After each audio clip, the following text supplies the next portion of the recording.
Kalau kamu sudah memutuskan untuk masuk Islam, kamu saya usir dari rumah itu. Tinggalkan itu rumah, tinggalkan semua itu harta. Jadi saya sampaikan ke itu, iya Pak. Saat ini juga saya tinggalkan itu rumah. Sampai saya diseret itu. Kalau begitu kamu saya bunuh saja. Jadi saya bareng istri itu, kamu saya bunuh saja. Nah, ini diseret saya ke dapur itu. Seret ke dapur, akhirnya dengan izin Allah saya bisa kabur, melepaskan diri. Saya lari. Istri saya dijambak sama adiknya, mau ditarik jilbabnya. Bismillahirrahmanirrahim.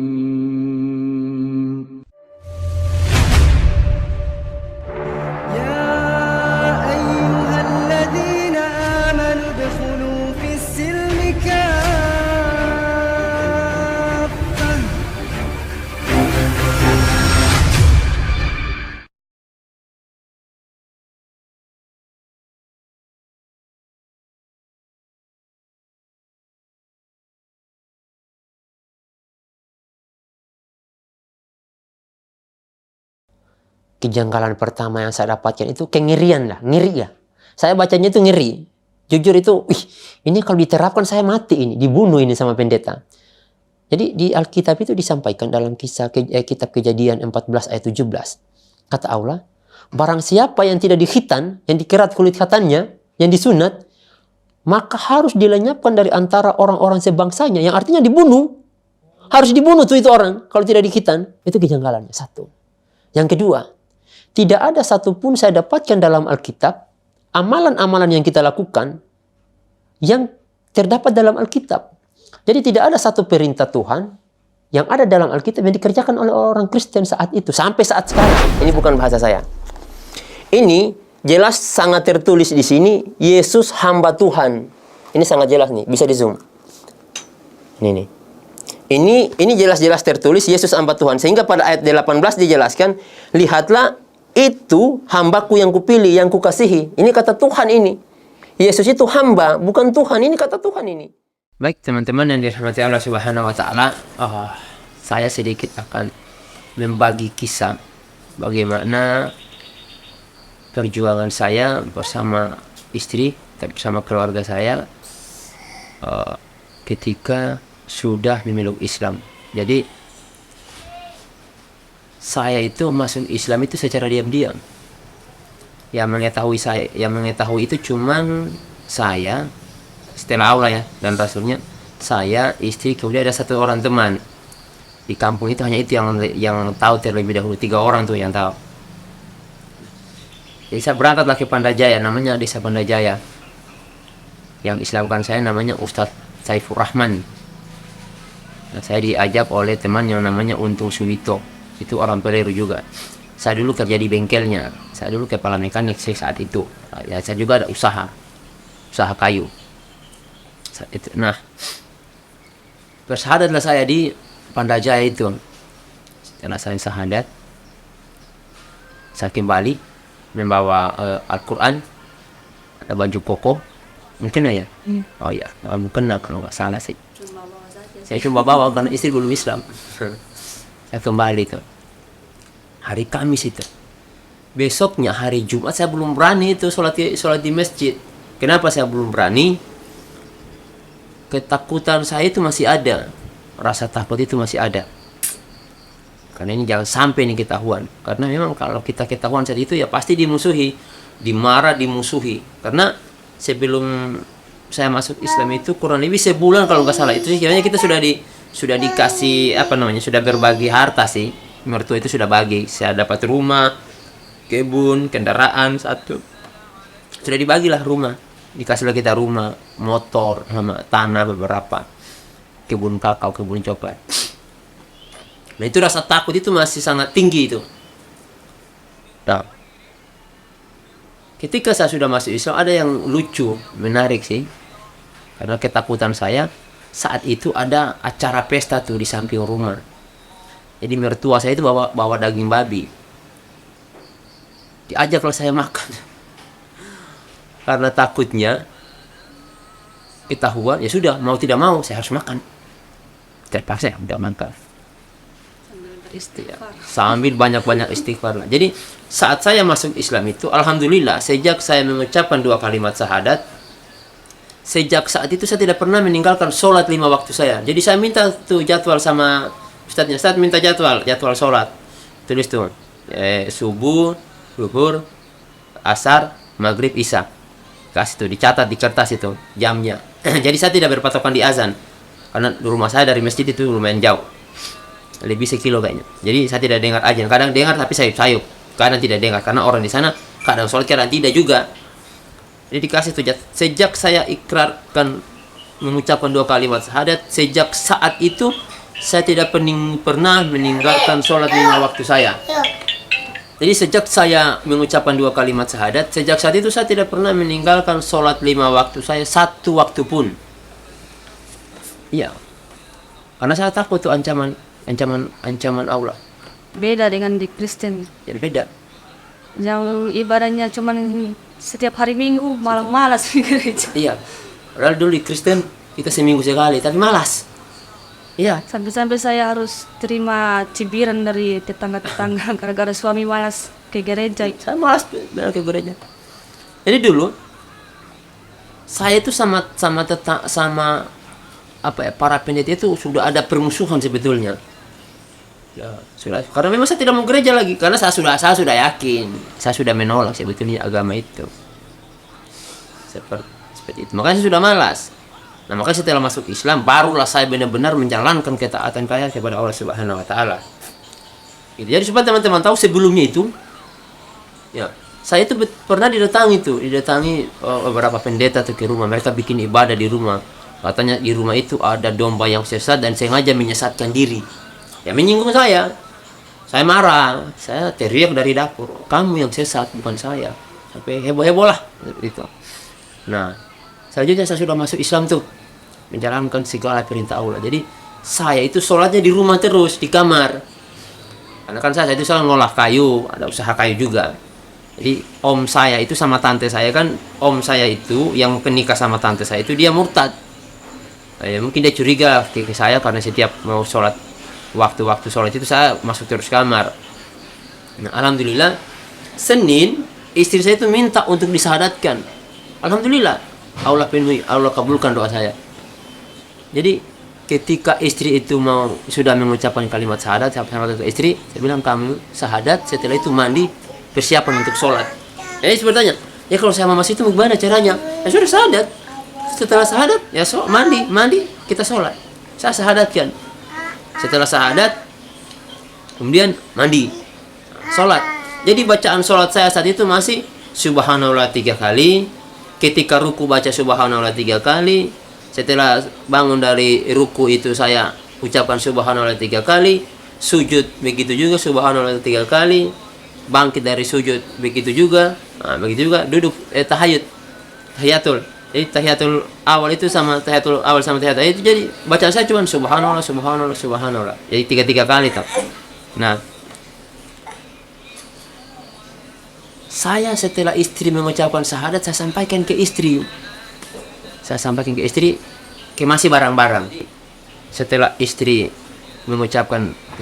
bersyahadat, saya sampaikan ke istri. Ya, dikemas-kemas baju, pakaian. Ini kita pasti diusir. Ini kalau kita ketahuan pasti diusir nih sama orang tua. Ya sudah. Jumat kedua saya tidak bisa bersembunyi lagi dari saya sampaikan istri, tidak munafik saya kalau tidak sholat di masjid. Ya sudah, maka saya saat itu juga berangkat tuh ke masjid hari Jumat itu, saya sholat. Heboh lah. Pokoknya kayak artis lah, dipelototin, dilihat, wah ini Ahmad, si Jamie sekarang sudah masuk Islam nih, sudah sholat di masjid. Nah, diketahui lah karena ternyata istri saya sudah ngomong tuh ke mertua, karena saya sudah masuk ke masjid hari Sabtu ya Mia. Ya, istri itu sudah ngomong ke hari itu juga kalau nggak salah, istri ngomong ke bapaknya, bapak saya sudah masuk Islam, kita ini sudah masuk Islam. Nah, biasanya kita dipanggil sama mertua, duduk itu disimpan, ada meja itu ada kain putih, kemudian ada Alkitab di situ. Jadi beliau ajak tuh saya untuk berdoa. Saya sampaikan, iya kita berdoa sesuai keyakinan kita masing-masing. Jadi beliau tanya, kamu tahu tidak mengapa saya panggil kamu? Jadi mertua saya itu ketika memanggil saya, beliau bertanya, kamu tahu tidak apa hal yang saya panggilkan kamu ini? Saya bilang, iya Pak, saya tahu. Ya. Jadi beliau bertanya tuh, marah tuh sama saya, marah. Iya, marah besar itu sama saya. Jadi saya sampaikan ke beliau, ketika beliau sudah tenang, saya sampaikan begini Pak, seharusnya Bapak jangan marah. Karena beliau sampaikan, kamu itu dulu waktu lamar anak saya tidak tahu kamu agama Islam. Dan saya tahu kamu dulu Kristen. Kamu itu dari lahir sampai besar itu Kristen. Iya. Kalau saya tahu dulu kamu mau Islam, saya tidak kasih saya punya anak. Iya. Saya pokoknya diomelilah saya sepuasnya. Jadi saya sampaikan, ketika beliau sudah tenang, saya sampaikan gini, Pak, seharusnya Bapak bertanya, kenapa kamu kok bisa masuk Islam? Seharusnya begitu pertanyaan apa-apa. Tapi saya pertanyaan itu saya bikin sendiri, kemudian saya akan jawab sendiri. Saya ceritakan sudah kepada saya punya mertua itu. Saya bilang, Pak, kenapa saya sanksi lagi dengan agama Kristen? Bla bla bla bla bla bla bla bla. Saya jelaskan itu semuanya kepada beliau bahwa apa yang kita kerjakan ini benar-benar tidak sesuai dengan Alkitab. Semua apa yang kita kerjakan tidak ada satupun yang berdasarkan Alkitab. Bahkan yang kita kerjakan saat ini bertentangan dengan Alkitab. Perintah Alkitab kita tidak kerjakan, justru mengerjakan yang tidak diperintahkan Alkitab. Dan apa yang kita kerjakan dan apa yang diperintahkan oleh Alkitab itu semuanya dikerjakan oleh orang Islam. Sehingga dulu istri saya disampaikan tuh sama mertua saya, emang tidak bisa ya kamu ke gereja pakai jilbab, ya? Atau lepasan. Jadi mertua saya itu sampaikan, emangnya tidak bisa ya kalau seandainya kamu ke gereja, kamu ke gereja itu memakai jilbab, kemudian nanti masuk gereja lepas sandal. Jadi istri saya ngomong, emangnya orang tidak anggap aneh, tidak dibilang kita kayak orang gila? Kan tidak mungkin kita masuk gereja itu pakai jilbab, dan tidak mungkin kita sujud orang lain duduk di kursi. Sedangkan perintahnya masuk ke gereja itu ketika kita beribadah itu. Bagi perempuan ketika beribadah kan harus pakai jilbab, itu perintah. Nah, ketika mau menghadap Allah, menghadap Tuhan itu kita harus sujud, bukan menghadap manusia. Kan kalau di gereja kan kita saling menghadap sama manusia, berhadapan sama pendeta. Sedangkan perintah dalam Alkitab itu kan kita harus sujud menghadap Tuhan. Nah, apakah orang tidak akan kaget kita masuk ke gereja kita sujud pakai jilbab, saya pakai sarung, pakai baju koko? Kan tidak mungkin. Nah, murkah saya punya mertua. Nah, akhirnya ya sudah. Kalau kamu sudah memutuskan untuk masuk Islam, kamu saya usir dari rumah itu. Tinggalkan itu rumah, tinggalkan semua itu harta. Jadi saya sampaikan ke beliau, iya Pak, saat ini juga saya tinggalkan itu rumah. Saya sampaikan ke beliau, karena saya sudah bosan ya dengan keadaan ini. Saya bukan mau cari harta, demi Allah, saya tidak cari harta. Kalau cari harta, di Kristen saya lebih berkecukupan sebetulnya. Iya, mertua saya terbilang orang yang mampu. Tapi saya bukan cari harta, karena saya ingin mencari ketenangan, saya ingin mencari keselamatan, saya ingin masuk surga. Pada intinya, saya berislam itu satu tujuan saya, yaitu mau masuk surga. Itu syarat untuk masuk surga apa? Beriman, bertakwa kepada Allah Subhanahu wa taala, menjalankan segala perintahnya, kemudian menjauhi segala larangannya. Nah, saya sampaikan ke mertua, oke, saya tinggalkan itu rumah. Tapi nanti kata beliau, tunggu dulu. Tunggu saat kamu punya mama. Siapa tahu kamu berubah pikiran. Oh, saya sampaikan, mau 1000 mama, mau 100 mama, mau 1000 mama, mau 1.000.000 mama, tidak akan bisa merubah pendirian saya. Tidak bisa akan merubah pendirian kami. Kami tetap berkomitmen untuk keluar dari rumah itu dan masuk Islam. Kalau memang kami tidak bisa tinggal di rumah itu karena kami beragama Islam, sudah masuk Islam, oke, kami tinggalkan itu rumah. Saya tidak bermasalah. Dan saya sudah bulatkan yang saya punya hati. Oke. Waktu berlalu, sore-sore tuh, mertua perempuan saya sudah datang. Mertua laki-laki sudah datang. Saat itu mertua saya, alhamdulillah, beliau dalam keadaan mabuk gitu. Mabuk datang. Kita sudah kemas-kemas karena saya telepon Pak Imamnya tuh. Saya telepon Pak Imam, saya bisa pinjam mobil nggak? Saya ini sudah diusir. Saya sudah ditahu saya masuk Islam, saya diusir. Subhanallah, Masya Allah ya. Pak Imamnya saat itu langsung respon. Oh ya, tunggu Pak. Saya isikan bensin full, nanti Bapak pakai mobilnya. Oke. Malam-malam saya sudah berniat tuh mau ke bawah tuh. Jadi mertua saya omong ke saya, kamu tunggu dulu. kamu punya nenek dengan kamu punya kakek. Siapa tahu kamu berubah pikiran. Saya sampaikan lagi ke beliau, Pak, mau 100 kakek saya punya nenek, mau 1000 ke mereka, mau 1 juta mereka, tidak akan bisa merubah saya punya keputusan. Saya tetap akan memeluk agama Islam. Dan itu sudah keputusan final. Mau mati, saya tetap akan masuk Islam. Ya sudah, kata beliau, ya oke, tunggu di sini. Saya mau panggil kamu punya nenek dan punya kakek. Jadi saya punya mertua berangkat karena kan jaraknya lumayan sekitar 200-an meter lah, atau 300 meter tuh. Berangkat tuh ke rumahnya kakek. Saya juga pamit mau ambil mobil. Ini demi sebuah akidah. Saya berangkat tuh, naik mobil, ngambil mobil. Ketika pulang saya singgah tuh sama teman. Yang Islamkan, yang ajak saya untuk masuk Islam. Bukan yang ajak, yang bawa saya untuk bersyahadat, yang Islamkan saya. Jadi saya sampaikan begini, saya ini sudah diusir nih dari rumah. Ya, cuman tadi saya punya mertua itu dalam kondisi mabuk. Nah, saya tadi sudah suruh istri jaga-jaga. Ini hanya menjaga-jaga apabila terjadi sesuatu yang tidak diinginkan, tolong tidak usah diambil pusing. Karena kan namanya daerah habis kerusuhan, pasti ada hal-hal seperti itu tentu sangat sensitif. Tapi saya sudah titip pesan, apabila terjadi apa-apa ya tidak usahlah diambil pusing. Itu mungkin sudah takdir saya. Oke, saya berangkat tuh. Setelah saya berangkat di mobil itu, saya cuma hanya bisa bertakbir. Saya ucapkan lagi kalimat syahadat. Asyhadu alla ilaha illallah, asyhadu anna Muhammadar Rasulullah. Saya bertakbir. Saya baca bismillah, bertakbir. Jalan tuh sampai di rumah itu. Nah, ada satu hal sih teman-teman yang perlu teman-teman kita. Kalau memang ini agama Islam adalah suatu agama kebenaran, apapun yang terjadi, Allah tidak akan matikan saya sebelum saya mendakwahkan agama Islam.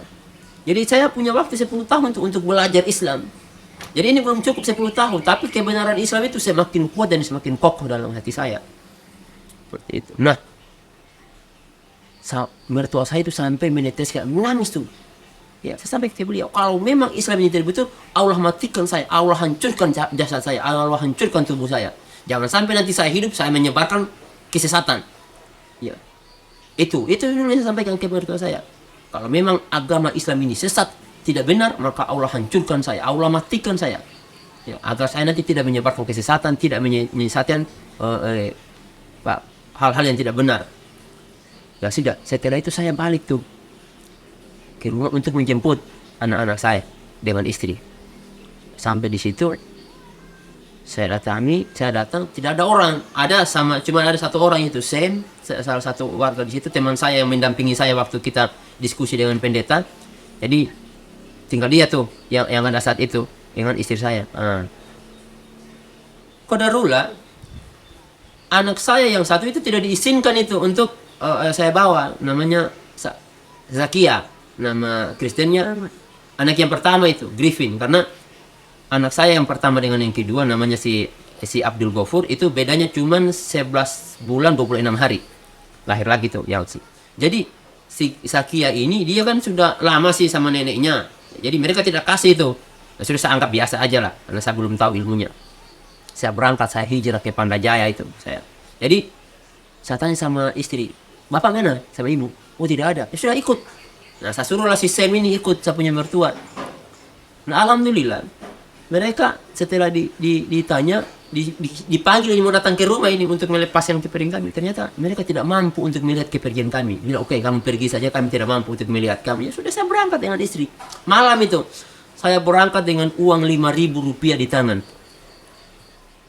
Nah, Masya Allah teman-teman, saya baru setir mobil berjalan kurang lebih 500 meter ya, sudah ada yang kasihkan saya uang 300.000 sama 500.000.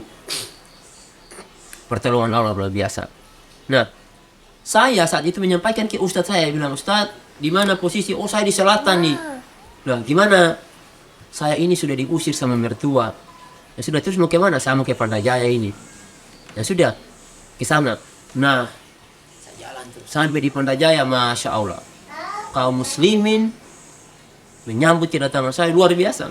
Sudah ada segala macam tuh, mulai dari konfornya, apanya, segala macam sudah lengkap semuanya. Saya tinggal dulu di rumahnya Om Lele.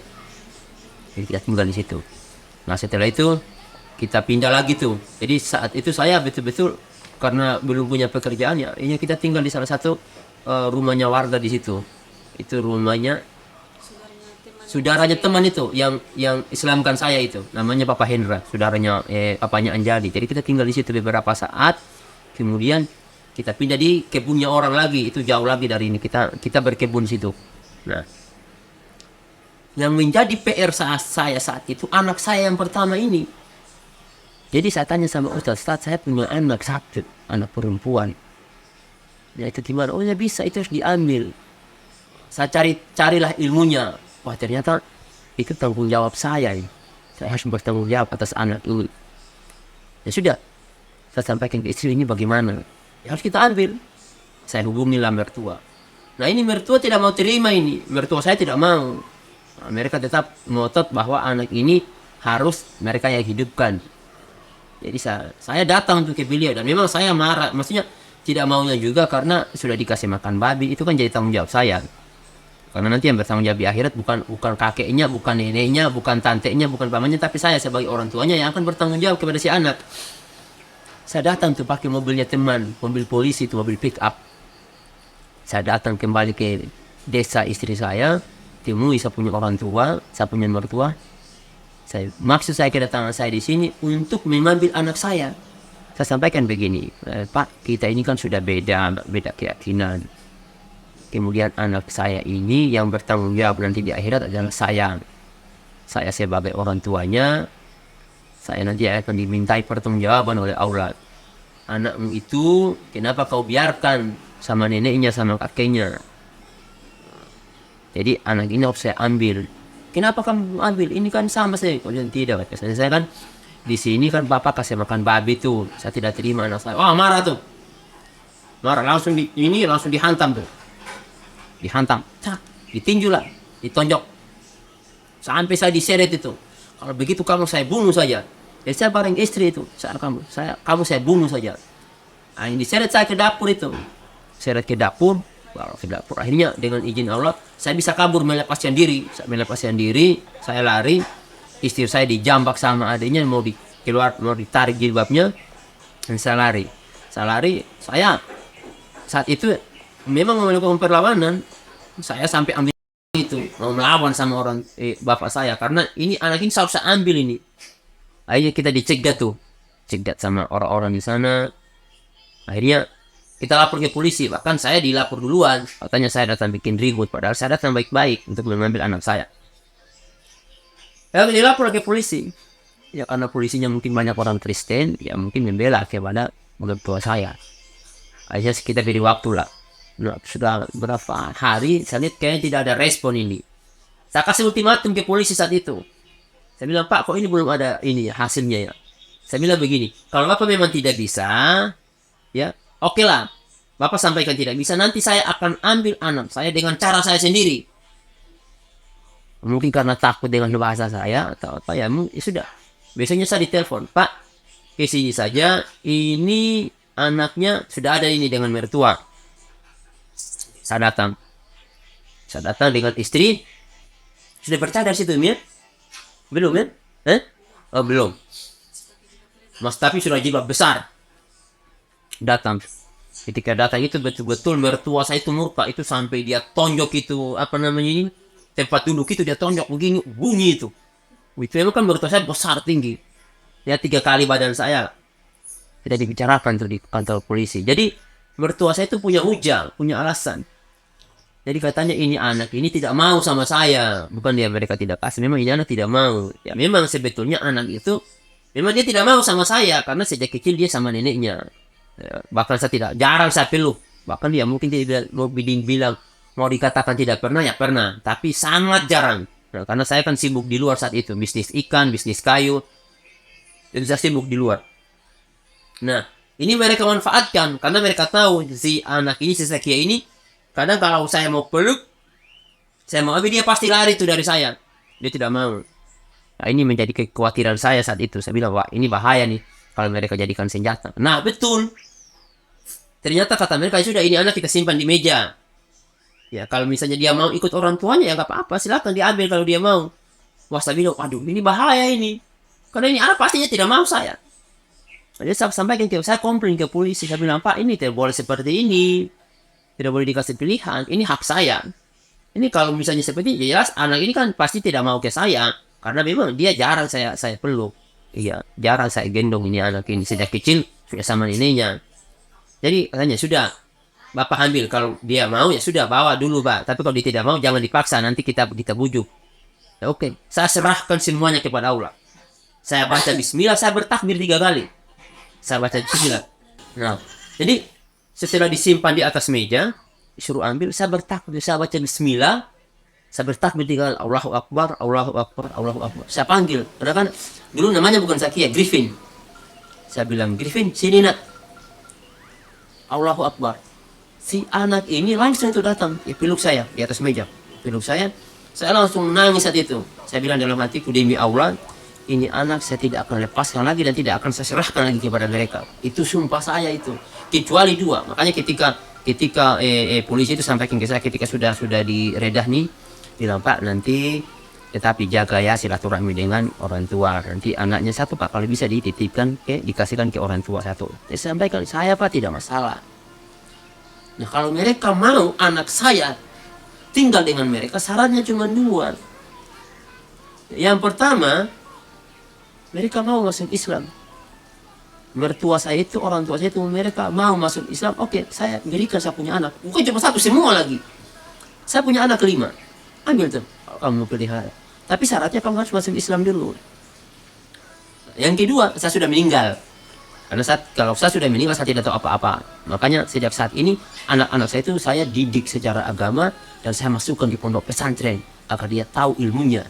Sambil saya ajarkan tuh kesesatan agama saya sebelumnya. Anak-anak saya itu sekarang tahu kok, saya dulu agama Kristen. Abi dulu Kristen, Abi dulu gereja, Abi gini. Ya iya, Abi dulu. Mana anak saya yang pertama itu yang kalau nelpon sama neneknya tuh pasti dibilang jangan makan dati babi. Ya, jadi anak saya itu yang nomor satu yang mereka tahan dulu. Jadi mereka, nenek jangan makan babi nenek, itu daging babi haram. Iya, dia bilang, karena dia bertanya, itu nenek masih gereja ya, ini. Alhamdulillah, saya didik tuh. Dia bilang nggak boleh Natal-Natal. Nggak boleh Natal-Natal nenek, nggak boleh masih di gereja. Alhamdulillah, karena saya didik mereka itu bagaimana beragama yang baik. Nah, inilah. Makanya teman-teman yang dirahmati Allah Subhanahu wa taala, ketika kita sudah meyakini satu hal, kita memohon petunjuk kepada Allah, Allah akan berikan segala kemudahan. Saya bawa saya punya anak tuh. Saya bawa semuanya. Dan memang kita sudah punya komitmen. Ketika kita masuk Islam harus belajar. Tidak boleh kita tinggal diam. Kenapa? Ketika kita tidak belajar, akan bodoh. Nah, bodoh inilah yang akan menjadi penyebabnya kita tersesat. Seperti itu. Nah, alhamdulillah, seiring berjalannya waktu, saya sama istri cepat belajar ikronya cepat. Dia dibimbing oleh ustazah ya, hafiz ya. Pertama itu anaknya Ustaz. Sekarang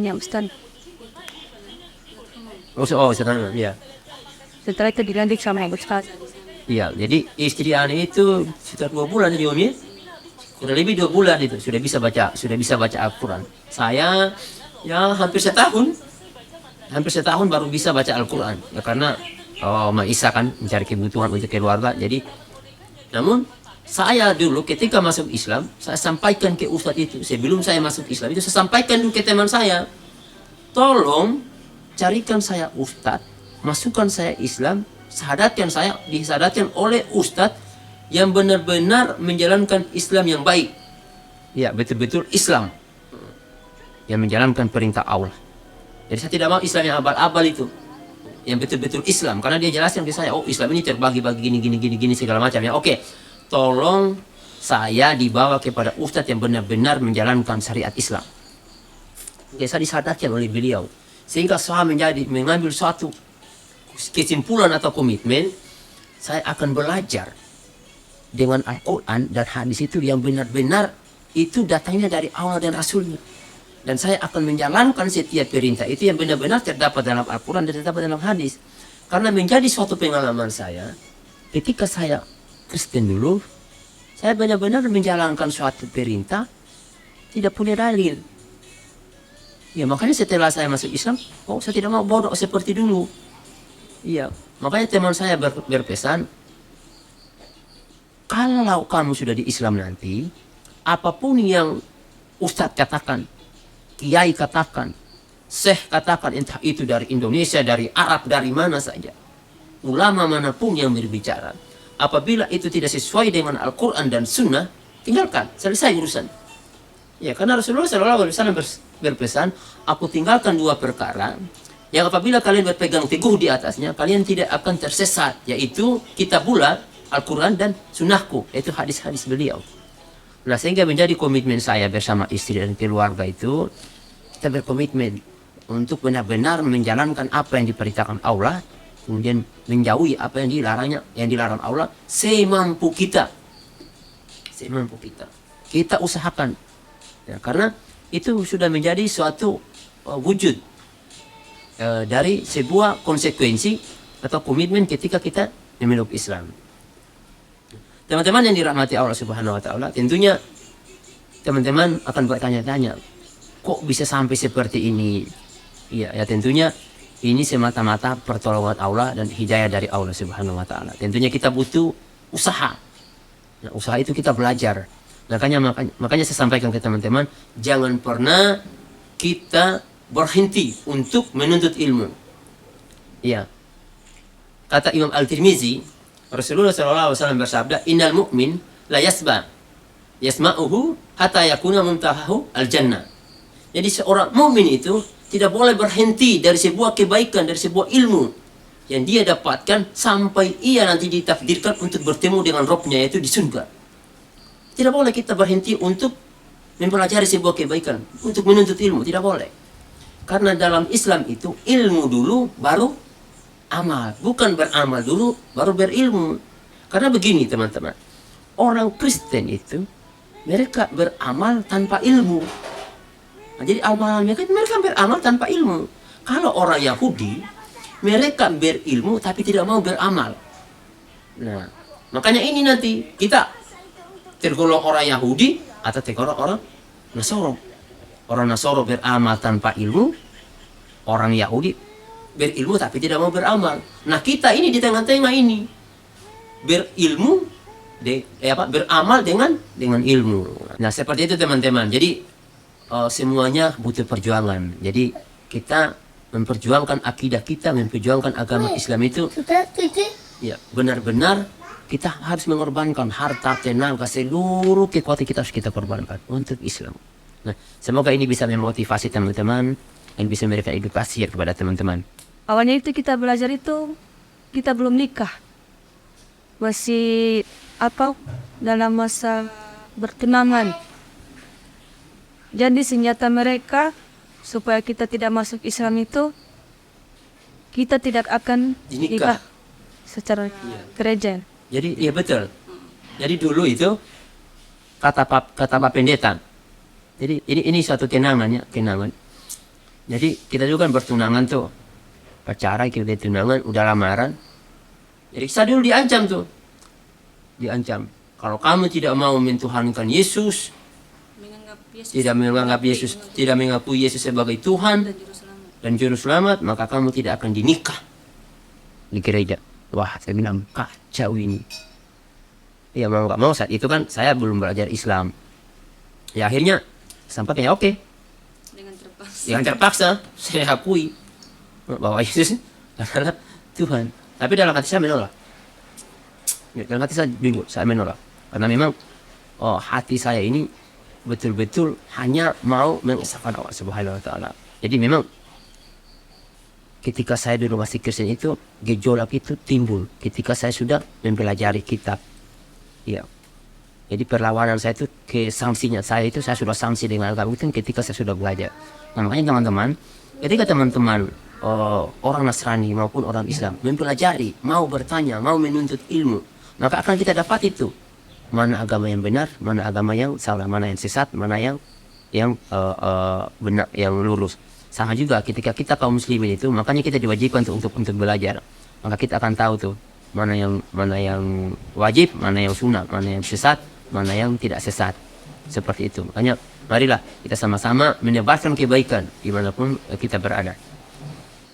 Oke teman-teman yang dirahmati Allah Subhanahu wa taala, ini sedikit perjalanan hijrah saya.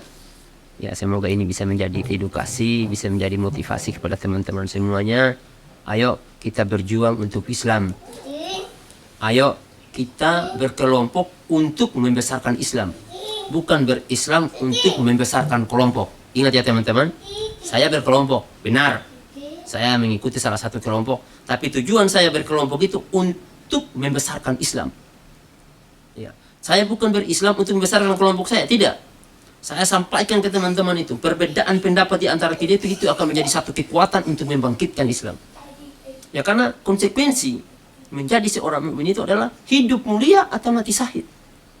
Hidup mulia berdasarkan Al-Quran dan Sunnah, mati syahid orang memperjuangkan agama Allah. Ya, entah itu kita memperjuangkan agama Allah itu banyak. Kita menafkahi keluarga, kita niat yang keluar ingin mencari nafkah untuk istri dan anak-anak kita, insya Allah kita syahid. Tenggelam, syahid. Ditindis reruntuhan tembok, itu syahid. Nah, ini yang perlu teman-teman pahami. Jadi kita berkelompok itu untuk membesarkan Islam, bukan berislam untuk membesarkan kelompok. Demikian teman-teman, wabillahi taufiq wal hidayah. Assalamualaikum warahmatullahi taala wabarakatuh.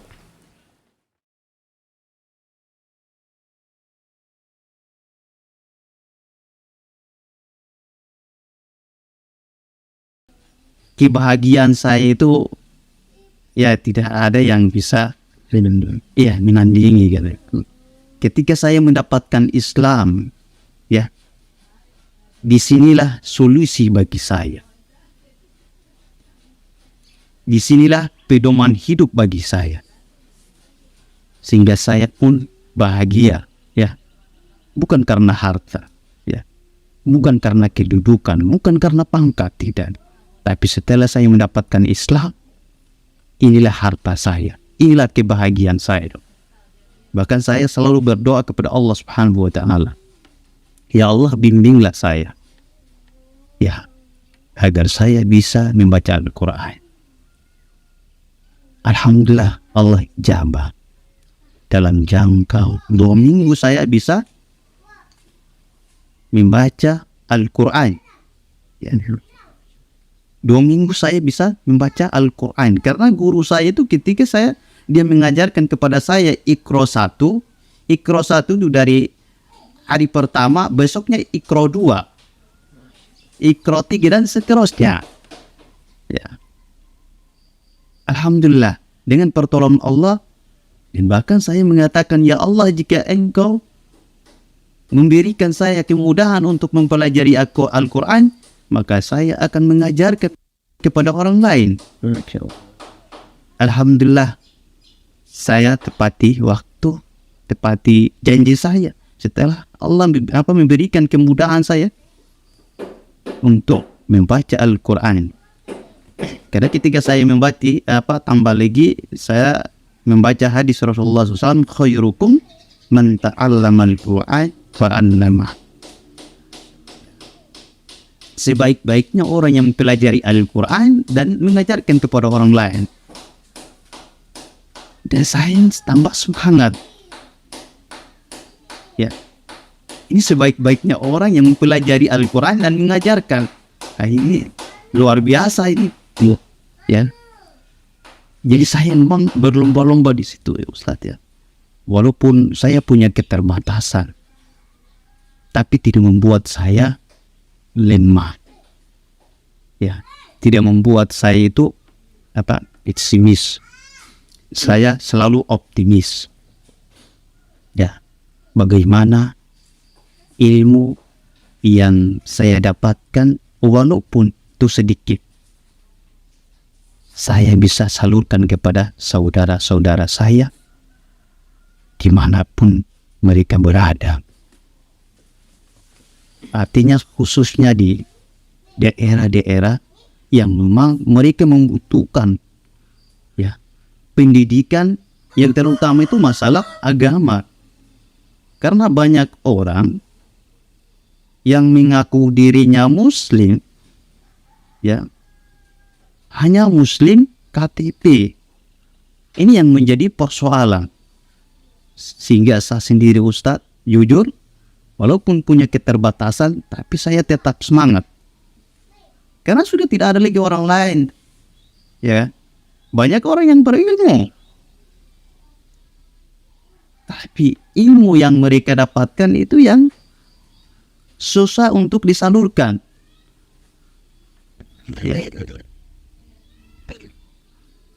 Ini alasan saya, Ustadz, sampai saat sekarang ini ya, saya selalu bersama dengan anak-anak ya di pelosok-pelosok sana. Mereka membutuhkan guru ngaji, ya, terutama itu guru ngaji. Masalah toharonya mereka belum tahu, ya, tata cara sholatnya mereka belum tahu sama sekali. Karena memang pada dasarnya mereka ini kan orang yang masuk Islam kan begitu.